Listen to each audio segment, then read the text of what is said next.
ഈ മുഴ ഉണ്ടെന്ന് കേൾക്കുമ്പോൾ തന്നെ ഈ അമ്മമാർക്ക് പേടി എന്താണെന്ന് വെച്ചാൽ ചെറിയ കുട്ടികളല്ലേ, അപ്പൊ അവർക്ക് സർജറി വേണ്ടി വരുമോ എന്നാണ് ഇവർ പേടിക്കുന്നത്.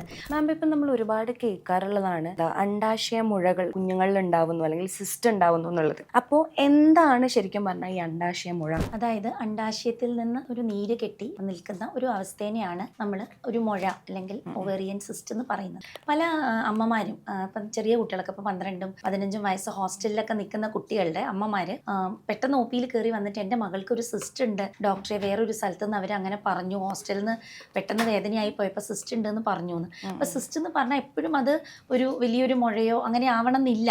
അപ്പോൾ ഈ പോളിസിസ്റ്റിക് ഓവറിനെയും ഇപ്പോൾ നമ്മൾ സിസ്റ്റ് എന്ന് പറയും. അണ്ഡാശയത്തിലെ നമ്മുടെ അണ്ടങ്ങളുടെ ചുറ്റും നീര് കെട്ടി നിൽക്കുന്ന ചെറിയ കുമിളകൾ പോലെ നിൽക്കുന്ന ഒരു അവസ്ഥേനെ നമ്മൾ സിസ്റ്റ് എന്ന് പറയും. അങ്ങനെ എല്ലാ അണ്ഡാശയത്തിലെ അണ്ടങ്ങളുടെയും ഈ അവസ്ഥയിൽ നിൽക്കുമ്പോൾ നമ്മളതിനെ പോളിസിസ്റ്റിക് ഓവറി എന്ന് പറയും. പക്ഷെ അതൊരു സിസ്റ്റോ ഒരു വലിയ മുഴയോ എടുക്കേണ്ടതായിട്ടുള്ള ഒരു കാര്യമല്ല. എന്നാൽ ഇപ്പം ഈ ഏജ് ഗ്രൂപ്പിലുള്ള, അതായത് നമുക്കൊരു 12 വയസ്സ് തൊട്ടുള്ള ആ ഒരു യങ് ഏജ് ഗ്രൂപ്പിൽ പലതരത്തിലുള്ള മുഴകൾ നമുക്ക് കണ്ടുവരുന്നുണ്ട്. അതിൽ ഇപ്പോൾ ഒന്നെന്ന് പറഞ്ഞാൽ ചിലപ്പം നമ്മുടെ ഹോർമോണൽ ചേഞ്ച് കാരണം പീരിയഡ്സിൻ്റെ ചില സമയത്ത് ചില തരത്തിലുള്ള ഫങ്ഷണൽ സിസ്റ്റ് എന്ന് പറയും, വെള്ളം കെട്ടി നിൽക്കുന്ന സിസ്റ്റുകൾ. പിന്നെ ചിലപ്പോൾ രക്തം കട്ട പിടിച്ച് നിൽക്കുന്ന സിസ്റ്റുകളുണ്ട്, അതായത് എൻഡോമെട്രിയോട്ടിക് സിസ്റ്റ് എന്ന് പറയും. അതിൻ്റെ ഉള്ളിലത്തെ കണ്ടന്റ് ബ്ലഡ് ആയിരിക്കും. പിന്നെ ചിലപ്പോൾ ഹാർഡായിട്ടുള്ള ചില തരത്തിലുള്ള മുഴകളുണ്ട്, ഡെർമോയിഡ് സിസ്റ്റ് എന്ന് പറയുന്നത്. അപ്പോൾ ഓരോ സിസ്റ്റിനും ഓരോ തരത്തിലുള്ള ട്രീറ്റ്മെൻറ്റാണ് നമ്മൾ ചെയ്യുന്നത്. മാം, എന്തുകൊണ്ടായിരിക്കാം ഇങ്ങനെ ഒരു സംഭവം ഉണ്ടാവുന്നത് അല്ലെങ്കിൽ ഒരു സിസ്റ്റ് ഡെവലപ്പ് ചെയ്യുന്നത് എന്തുകൊണ്ടായിരിക്കാം? ഇതൊക്കെ തന്നെ എന്താ വെച്ചാൽ നമ്മുടെ ഹോർമോണൽ ഇംബാലൻസും ഹോർമോണൽ ചേഞ്ചസും നമ്മുടെ ജീവിത രീതിയിൽ വന്നിരിക്കുന്ന മാറ്റങ്ങൾ, നമ്മുടെ ഡയറ്റിൽ വന്നിരിക്കുന്ന മാറ്റങ്ങൾ. അപ്പം നമ്മൾ ഈ 2 കാരണം കൊണ്ടും ഒരു സ്ത്രീയുടെ ശരീരത്തിൽ ഒരുപാട് ഹോർമോണൽ ഇംബാലൻസുകൾ വരും. ഈ ഹോർമോണൽ ഇംബാലൻസ്, ഈസ്ട്രോജൻ എന്നൊക്കെ പറയുന്ന ഹോർമോണൽ ചേഞ്ചസ് വരുന്ന സമയത്ത്, അതിൻ്റെ കൂടുതലായിട്ട് ഹോർമോൺ വരുന്ന സമയത്താണ് നമുക്ക് സാധാരണയായിട്ട് ഇങ്ങനെ അണ്ഡാശയ മുഴകളൊക്കെ ഉണ്ടാവുന്നത്. ഈ എല്ലാ മുഴകളും നമുക്ക് സർജറി വേണ്ട മുഴകളാണോ, അല്ലെങ്കിൽ ചിലതൊക്കെ നമുക്ക് മെഡിസിൻ കൊണ്ട് തന്നെ റിമൂവ് ചെയ്യാൻ പറ്റുമോ? അതാണ്, ഈ മുഴ ഉണ്ടെന്ന് കേൾക്കുമ്പോൾ തന്നെ ഈ അമ്മമാർക്ക് പേടി എന്താണെന്ന് വെച്ചാൽ ചെറിയ കുട്ടികളല്ലേ, അപ്പോൾ അവർക്ക് സർജറി വേണ്ടി വരുമോ എന്നാണ് ഇവർ പേടിക്കുന്നത്. അപ്പോൾ എല്ലാ മുഴകളും നമുക്ക് സർജറി ആവശ്യമില്ല, മരുന്നുകൊണ്ട് മാറാവുന്ന മുഴകളുണ്ട്. പിന്നെ അത് മരുന്ന് കൊടുത്ത് നമ്മളൊരു 3 മാസം കഴിഞ്ഞ് വീണ്ടും സ്കാൻ ചെയ്ത് നോക്കി ഈ സിസ്റ്റ് കുറയുന്നുണ്ടോ എന്ന് നോക്കാം. അതിൽ ചില സന്ദർഭങ്ങളിൽ മാത്രമാണ് നമുക്ക് സർജറി വേണ്ടി വരുന്നത്. ഇനിയിപ്പോൾ അതുപോലെ തന്നെയുള്ള ഒരു കാര്യമാണ് ഈ യൂട്രസ് റിമൂവൽ. അത് നമ്മൾ ഒരുപാട് കേസുകളുണ്ട്, അതിൻ്റെ ഒരുപാട് പേര് അത് അണ്ടർഗോയും ചെയ്യുന്നുണ്ട്.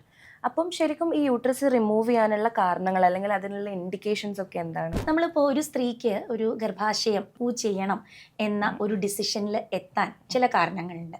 അതിൽ ഒന്നാമത്തെ റീസൺ എന്ന് പറയുന്നത് നമുക്ക് ഹെവി ബ്ലീഡിങ് ആയിട്ട് നമ്മൾ കുറച്ചു കാലം അവരെ ചികിത്സിക്കും. ഫസ്റ്റ് തന്നെ യൂട്രസ് എടുക്കുകയല്ല ചെയ്യാം. അപ്പോൾ കുറച്ചു കാലം നമ്മൾ മെഡിക്കലി മാനേജ് ചെയ്യാൻ നോക്കും. പലതരത്തിലുള്ള മെഡിക്കൽ മാനേജ്മെൻറ്റുകളുണ്ട്. അപ്പോൾ അത് നോക്കിയിട്ട് അതുകൊണ്ട് നമ്മളൊരു 6 മാസം അല്ലെങ്കിൽ ഒരു വർഷം വരെ നമ്മൾ മെഡിസിൻ കൊണ്ട് നോക്കിയിട്ട് മരുന്ന് കൊണ്ട് ബ്ലീഡിങ് കുറയുന്നില്ല. മരുന്ന് നിർത്തി കഴിയുമ്പോൾ അവർക്ക് പിന്നെയും ഹെവി ബ്ലീഡിങ് വരുന്നു, പിന്നെയും അവർ അനീമിക് ആവുന്നു.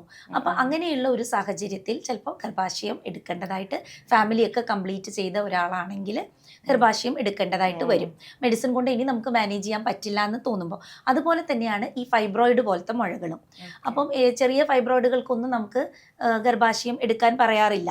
സിംറ്റംസ്, ലക്ഷണങ്ങൾ ഉണ്ടാക്കുന്ന തരത്തിലുള്ള വലിയ ഫൈബ്രോയിഡുകൾ വരുന്ന സമയത്ത് നമ്മൾ ഫാമിലി കംപ്ലീറ്റ് ചെയ്ത ഒരാളാവുമ്പോൾ അതിൻ്റെ നമുക്കതിന് ആ മെഡിസിൻ കൊണ്ട് മാനേജ് ചെയ്യാൻ പറ്റില്ല എന്ന് തോന്നുന്ന അവസ്ഥയിലാണ് പറയുക. പിന്നെ വേറെ കണ്ടീഷൻസ് എന്ന് പറഞ്ഞാൽ എൻഡോമെട്രിയോസിസ് എന്ന് പറയുന്ന അസുഖങ്ങൾ, അല്ലെങ്കിൽ ഗർഭാശയം കുറച്ച് താഴേക്ക് വന്നിരിക്കുന്ന ഒരു അവസ്ഥ, പ്രൊലാപ്സ് വരുന്ന ഒരവസ്ഥ, അല്ലെങ്കിൽ ഗർഭാശയത്തിൻ്റെ ചില ട്യൂമേഴ്സ്, ക്യാൻസേഴ്സിൻ്റെ ബിഗിനിങ് സ്റ്റേജ്, ആർത്തവ വിരാമത്തിന് ശേഷം ഉണ്ടാവുന്ന ബ്ലീഡിങ്, അതിൽ നമ്മൾ എൻഡോമെട്രിയം നോക്കിയ ശേഷം അതിൽ വല്ല ട്യൂമർ സെൽസ് ഉണ്ട് എന്ന് തിരിച്ചറിയുകയാണെങ്കിൽ അത് പിന്നെ ഒരു ക്യാൻസറായിട്ട് മാറാനുള്ള സാധ്യത ഉണ്ടെങ്കിൽ ഗർഭാശയം നീക്കം ചെയ്യാൻ നമ്മൾ